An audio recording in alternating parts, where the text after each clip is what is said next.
வசனத்தை நாம் சுருக்கமாய் தியானித்து நாம் ஜெபித்து கடந்து செல்லலாம். எபிரேயருடைய புத்தகம் 6வது அதிகாரம் அதனுடைய 10வது வசனத்தை வாசிக்கலாம். எபிரேயர் 6:10. ஏனென்றால் உங்கள் கிரியையையும் நீங்கள் பரிசுத்தவான்களுக்கு ஊழியம் செய்ததினாலும் செய்து வருகிறதினாலும் தமது நாமத்திற்காக காண்பித்த அன்புள்ள பிரயாசத்தையும் மறந்து விடுகிறதற்கு தேவன் அநீதி உள்ளவர் அல்லவே. ஏனென்றால் உங்கள் கிரியையையும் நீங்கள் பரிசுத்தவான்களுக்கு ஊழியம் செய்ததினாலும் செய்து வருகிறதினாலும் தமது நாமத்திற்காக காண்பித்த அன்புள்ள பிரயாசத்தையும் மறந்து விடுவதற்கு தேவன் அநீதியுள்ளவர் அல்லவே. ஹல்லேலூயா, ஹல்லேலூயா. நம்முடைய தேவன் மெய்யாய் நீதி செய்கிற தேவன், மெய்யாய் நியாயம் செய்கிற தேவன். அவருடைய பிள்ளைகளினுடைய காரியங்களிலே அவர் கரிசனை உள்ளவராய் இருக்கிறார். ஹல்லேலூயா. யாருக்கு அவர் நீதி செய்வார்? எபிரேய வாக்கியம் எழுதுகிறார், உங்கள் கிரியையை நீங்கள் பரிசுத்தவான்களுக்கு ஊழியம் செய்ததினால் இப்பொழுதும் நீங்கள் செய்து வருகிறதினாலும் அவருடைய அன்புள்ள நாம மகிமைக்காய் அவருடைய நாமத்திற்காய் காண்பித்த எப்படிப்பட்ட பிரயாசம், எப்படிப்பட்ட பிரயாசம், அன்புள்ள பிரயாசம். ஹல்லேலூயா, ஹல்லேலூயா. ஆண்டவருடைய நாமத்திற்காக நாம் காண்பித்த அந்த அன்புள்ள பிரயாசத்தை அவர் என்ன செய்கிற தேவன் அல்ல, மறந்து விடுகிற தேவன் அல்ல. ஹல்லேலூயா, ஹல்லேலூயா. ஏன் அவர் மறந்து விடுவதில்லையா? அவர் மறந்து விடுவதற்கு அநீதியுள்ள தேவன் அல்ல. ஹல்லேலூயா. பல நேரங்களிலே பலரை நம் வாழ்விலே சந்திக்கிறோம். எவ்வளவு நாட்கள் உதவியாக இருந்தேன், உண்மையாக இருந்தேன், நான் செய்ததை மறந்து எனக்கு அநீதி செய்து விட்டார்கள் என்று பல இடங்களிலே பல மனிதர்கள் பேசுவதை நாம் கேட்டிருக்கிறோம். ஆனால் ஆண்டவருடைய நாமத்திற்காக அவருடைய வேலைக்காக நாம் படுகிற எல்லா பிரயாசங்களையும் ஆண்டவர் மறந்து விடுகிற தேவன் அல்ல. ஹல்லேலூயா. நம்முடைய பிரயாசங்கள் எப்படிப்பட்ட பிரயாசங்கள்? அது அன்புள்ள பிரயாசங்களாய் காணப்பட வேண்டும். ஆமென். ஹல்லேலூயா. இந்த இடத்துல இருக்கிற இதை செய்து ஆக வேண்டிய நிலைமை இருக்கிறதே என்று அல்ல, அல்லது முறுமுறுப்போடு அல்ல, அல்லது அரைகுறை மனதோடு அல்ல, வேண்டா வெறுப்போடு அல்ல. என் ஆண்டவருக்காக நாம் அன்போடு காட்டுகிற, சந்தோஷத்தோடு காட்டுகிற, பிரதிபலன் இல்லாதபடி நாம் செய்கிற அந்த பிரயாசங்களை அவர் மறந்து விடுவதற்கு அவர் அநீதி உள்ள தேவன் அல்ல. ஹல்லேலூயா. மனுஷனுக்கு தான் மறதி அதிகம். ஆமென். சில நேரத்தில் நேற்று நைட்டு என்ன சாப்பிட்டாரு கேட்டா என்ன செய்ய வேண்டியது இருக்கு? 10 நிமிஷம் என்ன செய்ய வேண்டியது இருக்கு? என்ன சாப்பிட யோசிக்க வேண்டியது இருக்கு. ஹல்லேலூயா, ஹல்லேலூயா. நாட்களாக ஆக, மணி நேரங்கள் ஆக நமக்கு என்ன செய்கிறது? மறதி அதிகமாகிறது. கொஞ்சம் நல்ல வயதாகிவிட்டா பிள்ளை யாருனே பெற்றோர்களுக்கு என்ன செய்யல, அதெல்லாம் ஒரு வியாதி. ஹல்லேலூயா, ஹல்லேலூயா. மிக கொடுமையான வியாதி. அது நரம்புகளை மூளையை பாதிக்கிறதுனால அந்த மறதி வந்து விடுகிறது. இந்த உலகத்தில் மறதி வராத ஒரே ஒருவர் உண்டென்றால் அவர் நம் ஆராதிக்கிறது. ஹல்லேலூயா, ஹல்லேலூயா. ஒரு நாளும் அவர் மறக்கிற தேவன் அல்ல. தேவ பிள்ளைகளாக நாம் அதை மறந்து விடக்கூடாது. எல்லாத்தையும் மறக்கிறது போல இதையும் என்ன செய்து விடக்கூடாது, மறந்து விடக்கூடாது. நம்முடைய தேவன் அவருடைய நாம மகிமைக்காக நாம் படுகிற பிரயாசங்களை, அந்த அன்புள்ள பிரயாசங்களை அவர் மறந்து விடுவதற்கு அநீதியுள்ள தேவன் அல்ல. எபேசு சபையை பார்த்து வெளிப்படுத்துதல் 2வது அதிகாரம் அதனுடைய 3வது வசனத்திலே ஆண்டவர் சொல்லுகிறார், நீ சகித்துக் கொண்டிருக்கிறதையும் பொறுமை எப்படி பிரயாசப்படுகிறாய்? இழைப்படையாமல் பிரயாசப்பட்டதையும் என்ன செய்திருக்கிறேன்? அறிந்திருக்கிறேன். ஹல்லேலூயா, ஹல்லேலூயா, ஹல்லேலூயா. அன்புள்ள பிரயாசம் இங்கு எழுதப்பட்டிருக்கிறது. இழைப்படையாமல் பிரயாசப்படுகிறது. ஆமென். சிலர் பார்த்தீங்கன்னா ரட்சிக்கப்பட்ட புதுசுல பயங்கர ஸ்பீடா இருப்பாங்க, ஓவர் ஸ்பீடா இருப்பாங்க. அபிஷேகிக்கப்பட்ட உடனே ஒரு வேகம் இருக்கும். கர்த்தரை நேசிக்கிறதிலே, கர்த்தருடைய காரியங்களிலே செயல்படுறதில்லை. ஆனால் நாள் ஆக ஆக ஆக எல்லாரிடத்திலும் அல்ல, சிலரிடத்திலே அந்த ஆதி அன்பு என்ன செய்து விடுகிறது? குறைந்து போய் விடுகிறது. ஆதி நாட்களிலே ஆண்டவரிடத்திலே காண்பித்த அந்த அன்பு, அவருடைய நாமத்திற்காக பட்ட பிரயாசங்கள், இழைப்படையாமல் சோர்ந்து போகாமல் எதிர்பார்ப்பு இல்லாமல் பட்ட பிரயாசங்கள் குறைந்து போய் விடுகிறது. ஆனால் அன்பான தேவனுடைய பிள்ளைகள், இங்கு எபேசு சபையினுடைய அந்த கிரியைகளை அறிந்த தேவன், அவருடைய ஒவ்வொரு காரியங்களையும் கவனித்துக் கொண்டிருந்த தேவன், அவர்களை பாராட்டுகிற வண்ணமாய் இவ்விதமாய் எழுதுகிறார். என் நாமத்தின் நிமித்தம் இழைப்படையாமல் பிரயாசப்பட்டதை அறிந்திருக்கிறேன் என்று சொல்லுகிறார். அல்லேலூயா, அல்லேலூயா. நான் கர்த்தருக்காய் படுகிற அந்த பிரயாசங்களை அவர் அறிந்திருக்கிற தேவன். ஆமென். நீங்கள் ரோமர் நிருபத்தினுடைய இறுதி அதிகாரத்திலே வருவீர்கள் என்றால், அந்த 16வது அதிகாரம் it's a chapter of greetings. Paul தன்னுடைய ஊழிய அனுபவத்திலே உதவியாக இருந்தவர்களை வாழ்த்தி வரும்போது அவர் 12வது வசனத்திலே இவ்விதமாய் சொல்லுகிறார். 16-12 வாசிக்கலாம். கர்த்தருக்குள் பிரயாசப்படுகிற திரிபேராளையும் திரிபோசாராளையும் வாழ்த்துங்கள். கர்த்தருக்குள் மிகவும் பிரயாசப்பட்ட பிரியமான பெர்சியாளை என்ன செய்யுங்கள்? வாழ்த்துங்கள். 3 பேரை பற்றி எழுதப்பட்டிருக்கிறது. 3 பெயர்கள். 2 பேரை குறித்து விதமாய் சொல்லுகிறார்.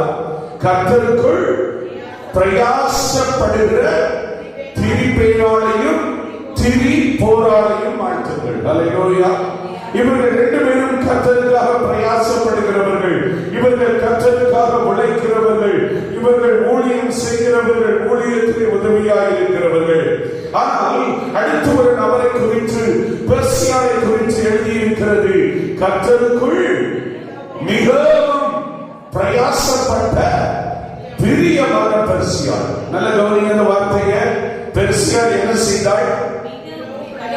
சொல்லுங்க, என்ன செய்தாள்? வெறும் பிரயாசம் அல்ல, மிகவும் பிரயாசப்பட்டார். அல்லேலூயா. மிகவும் பிரயாசப்பட்ட இந்த பெர்சியாவை பார்த்து பவுல் என்ன சொல்லுகிறாள்? அவள் பிரியமான பெர்சியா என்று சொல்லுகிறார். ஆமென், ஹல்லேலூயா. அப்போஸ்தலனாகிய பவுல் தன்னுடைய ஊழிய அனுபவத்திலே பிரயாசப்பட்ட ஒவ்வொருடைய பிரயாசங்களையும் நன்றாய் கவனித்திருந்து இங்கு சொல்லுகிறாள். ஒரு 2 பேர் பிரயாசப்பட்டார்கள். ஆனால் இதில் இந்த பெர்சியாள் அவள் மிகவும் பிரயாசப்பட்டாள். எனவே அவளை பார்த்து பிரியமானவள் என்று சொல்லுகிறார். இந்த காலங்களிலே தேவ ஜனமே, ஆண்டவர் நம்மை பார்த்து எனக்காய் பிரயாசப்பட்ட, மிகவும் பிரயாசப்பட்ட பிரியமான என்னுடைய மகன் என்று நம்மை சொல்ல முடியுமா? ஆமென், அல்லேலூயா. சமீபத்தில் ஒரு இடத்துல ஒரு வாலிபனை கவனித்துக் கொண்டிருந்தேன். நடந்த கூட்டத்தில் சொல்லப்பட்ட வேலைகளை எவ்வளவு தந்திரமாய் செய்யாதபடி நழுவி ஓடிக்கொண்டிருந்ததை கவனித்தேன். அல்லேலூயா. நம்ம சொல்லுவோம்ல, டிமிக்கி கொடுக்கிறான்னு சொல்லுவோம், அந்த மாதிரி. அல்லேலூயா, அல்லேலூயா. அது என்னுடைய கண்களுக்கு நன்றாய் தெரிந்தது. ஒரு பக்கத்திலே வேகமாய் உற்சாகமாய் தன்னை பலத்தில் எல்லாம் செலவிட்டு வேலை செய்து கொண்டிருக்கிற சில தேவ பிள்ளைகள். ஆனால் அந்த கூட்டத்தில் இன்னொரு நபர் என்ன செய்கிறார்? அப்படி எஸ்கேப் பண்ணி என்ன செய்கிறார்? தன்னுடைய பிரயாசங்களை நிறைவேற்றாமல் போய் கொண்டிருக்கிறார். அல்லேலூயா, அல்லேலூயா. ஒரு மனிதன் இதை கவனிக்க கூடுமானால் பரலோகத்தில் இருக்கிற தேவனாகிய கர்த்தர் நாம் அவருக்காய் படுகிற பிரயாசங்களை அவர் நன்றாய் அறிந்திருக்கிற தேவன். ஆமென், ஹல்லேலூயா, ஹல்லேலூயா. 1 கொரிந்தியர் 15வது அதிகாரத்துக்கு நேராக வருவோம் என்றால் அப்போஸ்தலனாகிய பவுல் தன்னுடைய அனுபவங்களை குறித்து இவ்விதமாய் சொல்லுகிறார். 1 கொரிந்தியர் 15வது அதிகாரம் அதனுடைய 8வது வசனத்தை வாசிப்போம் என்றால்,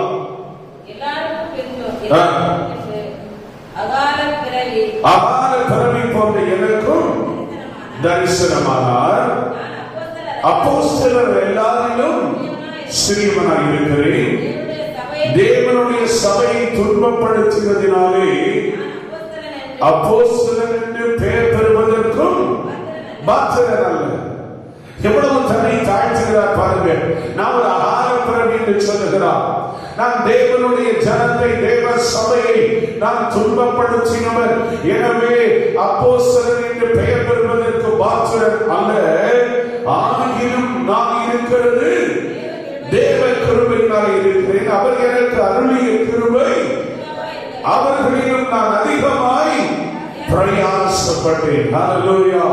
பவுல் சொல்லுகிறார், மற்றவர்களும் பிரயாசப்பட்டிருக்கிறார்கள், மற்றவர்களும் கர்த்தருக்காக உழைத்திருக்கிறார்கள். ஆனால் எல்லாரிலும் அதிகமாய் நான் பிரயாசப்பட்டவர். இந்த காலைகளில் எத்தனை பேர் சொல்ல முடியும், நான் அதிகமாய் பிரயாசப்பட்டவர், அதிகமாய் உழைத்தவர்? அப்படிப்பட்ட நிலைமையில் இருப்பீர்கள் என்றால் இந்த காலைகளிலே கர்த்தர் சொல்லுகிறார், எனக்கு அன்பான தேவனுடைய பிள்ளைகளை, அந்த பிரயாசங்களை மறந்து விடுவதற்கு தேவன் அநீதி உள்ளவர் அல்லவே. பிரயாசத்திற்கு நிச்சயமாய் பலன் உண்டு. ஆமென். ஹல்லேலூயா, ஹல்லேலூயா. நம்ம எத்தனை பேர் சொல்ல முடியும், நான் ஏதோ கொஞ்சமாய் பிரயாசப்பட்டிருக்கிறேன்? ஆமென். ஞாயிற்றுக்கிழமை டீ போடுறீங்களா? நீங்க கர்த்தருக்காய் பிரயாசப்படுகிறீங்க. ஆமென். காலையில வந்து ஆலயத்தை ஆயத்தப்படுத்துறீங்களா? டீ போடுறதுதான் வீட்டுல போடுறத சொல்லுது. ஆராதனைக்கு வருகிறவர்களுக்காக ஆயத்தம் பண்ணுவது. ஹல்லேலூயா, ஹல்லேலூயா.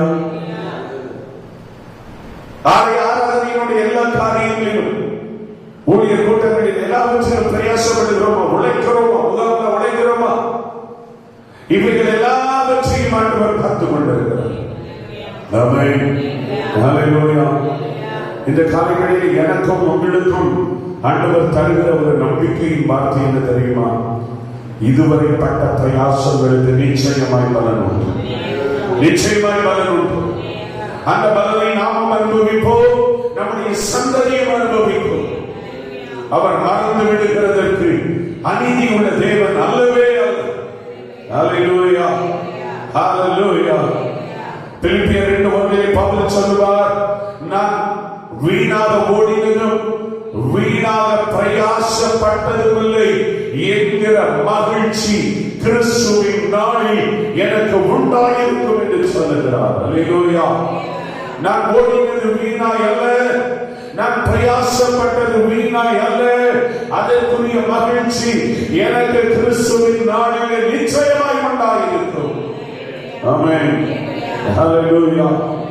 அவர் நம்முடைய பிரயாசங்களுக்கு தக்கதாய் நமக்கு பதில் தருகிற தேவன், பிரயாசங்களை கவனித்துக் கொண்டிருக்கிற தேவன். அந்த தேவன் அநீதி உள்ள தேவன் அல்ல, அநீதி உள்ள தேவன் அல்ல. எனவே நாம் செய்ய வேண்டிய காரியம் என்ன தெரியுமா? 1 கொரிந்தியர் 15வது அதிகாரம் 58வது வசனத்திலே அந்த நிருபத்தை பவுல் விதமாக எழுதி முடிக்கிறார். ஆகையால் எனக்கு பிரியமான சகோதரரே, கர்த்தருக்குள் நீங்கள் படுகிற பிரயாசம் விருதாவாயிராது என்று அறிந்து, கர்த்தருக்குள் நீங்கள் படுகிற பிரயாசம் அது விருதாவாயிராது என்று அறிந்து, நீங்கள் உறுதிப்பட்டவர்களாயும் அசையாதவர்களாயும் கர்த்தருடைய கிரியிலே எப்பொழுதும் பெருகுகிறவர்களாயும் இருப்பீர்களாக. ஹல்லேலூயா, ஹல்லேலூயா.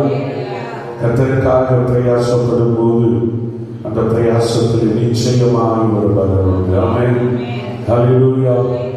மனித பிரயாசங்களை மறந்து விடுகிறவர், கடின உழைப்பை மறந்து விடலாம், தியாகங்களை மறந்து விடலாம். ஆனால் ஆராதிக்கிற தேவன் அவைகளை மறந்து விடுகிற தேவன் அல்ல. ஹல்லேலூயா, ஹல்லேலூயா. நேற்று 4 ஆராதனை, நேற்று மாலை ஆராதனையில் ஆண்டவருடைய வார்த்தையை கொடுத்து ஜனத்தை அந்த கர்த்தருடைய வார்த்தைக்கு கீழ்ப்படியாத ஜனத்திற்கு ஞானஸ்நானம் எடுக்காத ஜனத்தை கேட்டபோது 5 வாலிப பிள்ளைகள் ஒப்பு கொடுத்தார். ஹல்லேலூயா. பாருங்க, கர்த்தருக்காக பட்ட பிரயாசம் என்ன செய்யல? அந்த வார்த்தை ஜனத்தை எட்டி இருக்கிறது. அந்த வார்த்தை ஜனத்தை கர்த்தருக்கு நேராக ஒரு நல்ல தீர்மானத்தை எடுக்க உற்சாகப்படுத்தி இருக்கிறது. ஹல்லேலூயா. எதை செய்தாலும் அந்த பிரயாசங்களுக்கு ஒரு பலன் உண்டு. ஹல்லேலூயா. ஒருவேளை நினைக்கலாம், ஆண்டவரே நான் உமக்காய் அதை செய்திருக்கிறேனே, இதை செய்திருக்கிறேனே, இப்படி கொடுத்திருக்கிறேனே, இவ்வளவு உழைத்திருக்கிறேனே, இவ்வளவு ஜெபித்திருக்கிறேனே, இவ்வளவு ஊழியம் செய்திருக்கிறேனே, ஆண்டவரே இந்த மதற்குரிய பலனை நான் காணவில்லையே என்கிற கேள்வியோடு காணப்படுவோம் என்றால் 2024 ஆண்டினுடைய இந்த ஜூலை மாதம் 1ஆம் தேதியில் கர்த்தருடைய ஆவியானவர் நம்மை பார்த்து சொல்லுகிற ஒரு நம்பிக்கைக்குரிய வார்த்தை என்னவென்றால், அவருடைய நாம மகிமைக்காக நாம் பட்ட அன்புள்ள பிரயாசங்களை அவர் மறந்து விடுகிற தேவன் அல்ல. அவர் நிச்சயமாய் பதில் தருவார். நிச்சயமாய் நன்மைகளை காணச் செய்வார். அவர் நிச்சயமாய் நம்மை ஆசீர்வதிப்பார். ஹல்லேலூயா. ஹல்லேலூயா.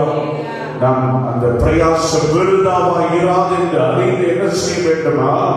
உறுதிப்பட்டவர்களாய், அசையாதவர்களாய், இந்த உலகத்தினுடைய எந்த கிரியைகளும், எந்த வல்லமைகளும், எந்த சக்திகளும் ஆண்டவருக்காக உழைப்பதிலே, ஆண்டவருக்காக செயல்படுவதிலே நம்மை சோர்வடைய பண்ணாததாய், அசையாதவர்களாய், அந்த கிரியையிலே பெருகுகிறவர்களாய் நாம் முன்னேறி செல்லுவோம். அவர் நம்மை நிச்சயமாய் ஆசீர்வதிக்கிற தேவன். ஹல்லேலூயா. ஹல்லேலூயா. நம்முடைய கிரியைகளுக்கு நிச்சயமான ஒரு பலன் உண்டு. ஆமென். ஹல்லேலூயா. ஹல்லேலூயா. நான் விசுவாசிக்கிறேன். இவ்வளவு நாள் பட்ட பிரயாசங்கள், உழைத்த உழைப்பு, ஓடின ஓட்டம், செலவு செய்த பணம், தெய்வ சமூகத்தில் அமர்ந்திருந்த நேரங்கள், இவைகள் எல்லாவற்றிற்கும் நிச்சயமாய் ஒரு பலன் நம்மை நோக்கி வந்து கொண்டிருக்கிறது. ஹல்லேலூயா. ஹல்லேலூயா. இந்த மாதத்திலே அதற்குரிய பலனை நீதியுள்ள தேவன் நிச்சயமாய் நமக்கு தருவார். நம்மை ஆசீர்வதிப்பார். நம்முடைய குடும்பங்களை ஆசீர்வதிப்பார். நம்முடைய பிரயாசங்களை ஆசீர்வதிப்பார். தேவையான நன்மைகளை, ஆசீர்வாதங்களை தந்து நம்மை பாதுகாத்து பலப்படுத்தி வழிநடத்தி அவருடைய நாம மகிமைக்காய் தொடர்ந்து பயன்படுத்துவார். கண்ணை மூடி ஜெபிக்கலாமா? எங்கள் அன்பின் பரலோக பிதாவே, இந்த சந்தோஷமான காலைகளுக்காக நாங்கள் உங்களுக்கு நன்றி செலுத்துகிறோம். எங்கள் தேவனாகிய கர்த்தருடைய பரிசுத்த சன்னிதானத்தில் நம்முடைய பிள்ளைகளாகிய நாங்கள் கூடி வந்து நம்முடைய வார்த்தைகளை தியானிக்க, ஆண்டவரே உம்முடைய வார்த்தைகளிலே பலனடைய தைரியப்பட கிருபை செய்ததற்காக உமக்கு ஸ்தோத்திரம். எங்கள் பரலோக பிதாவே, நாங்கள் உமது அன்புள்ள நாம மகிமைக்காக, ஆண்டவரே மகிமையுள்ள அந்த நாமத்திற்காய், எல்லா நாமங்களுக்கும் மேலான நாமமாகிய இயேசு ராஜாவின் நாமத்திற்காக நாங்கள் பட்ட பிரயாசங்கள், படுகிற பிரயாசங்கள் ஒவ்வொன்றையும் மறந்து விடுகிற தேவன் அல்ல. அவைகளை கவனித்துக் கொண்டிருக்கிற தேவன், அவைகளுக்குரிய பலனை தருகிற தேவன். உமக்காய் உழைக்கிற, உமக்காய் செயல்படுகிற, ஆண்டவரே தேசத்தின் எழுப்புதலுக்காய், சபைகளினுடைய எழுப்புதலுக்காக பிரயாசப்படுகிற ஒவ்வொருவரையும் நீர் ஆசீர்வதிப்பீராக. இந்த மாதம் ஆண்டவரே உம்முடைய பிள்ளைகளுக்கு ஆண்டவரே பிரயாசத்தினுடைய பலன்களை காண்கிற நாட்களாய், நன்மையின் நாட்களாய், ஆசீர்வாதத்தின் நாட்களாய், அறுவடையின் நாட்களாய், மேன்மையின் நாட்களாய் இயேசுவின் நாமத்தில் மாறுவதாக என்று நாங்கள் ஜெபிக்கிறோம். பிதாவே, உமக்கு நன்றி செலுத்துகிறோம். ஆண்டவரே, இந்த வார்த்தைகளை கேட்கிற ஒவ்வொருவரின் மேலும் இந்த காலை வேளையில் உம்முடைய கரம் இறங்கி வருவதாக, உம்முடைய வல்லமை இறங்கி வருவதாக, அபிஷேகம் இறங்கி வருவதாக, துக்கங்கள், வேதனைகள் மாறுவதாக, சரீர பலவீனங்கள் மாறுவதாக, நெருக்கங்கள் மாறுவதாக, பாடுகள் மாறுவதாக, இயேசுவின் நாமத்தினாலே அற்புதங்கள் நடக்கட்டும் என்று நாங்கள் ஜெபிக்கிறோம். காலை வேளையில் கடந்து வந்திருக்கிற ஒவ்வொருவரையும் தனித்தனியாய் ஆசீர்வதியும். இந்த மாதத்தின் எல்லா ஊழியர்களுக்காக ஜெபிக்கிறோம். ஆண்டவரே, சபை ஆராதனைகளுக்காக ஜெபிக்கிறோம். எல்லாவற்றிலும் தேவ மகிமை பலமாய் வெளிப்படட்டும். ஒவ்வொருவரையும் ஆசீர்வதித்து சமாதானத்தோடு அனுப்பும். கனம் துதி மகிமை எல்லாவற்றையும் எடுத்துக் கொள்ளும். எங்கள் ஆண்டவரும் இரட்சகருமாய் இருக்கிற இயேசு கிறிஸ்துவின் நாமத்தில் ஜெபிக்கிறோம் எங்கள் ஜீவனுள்ள நல்ல பிதாவே. ஆமென்.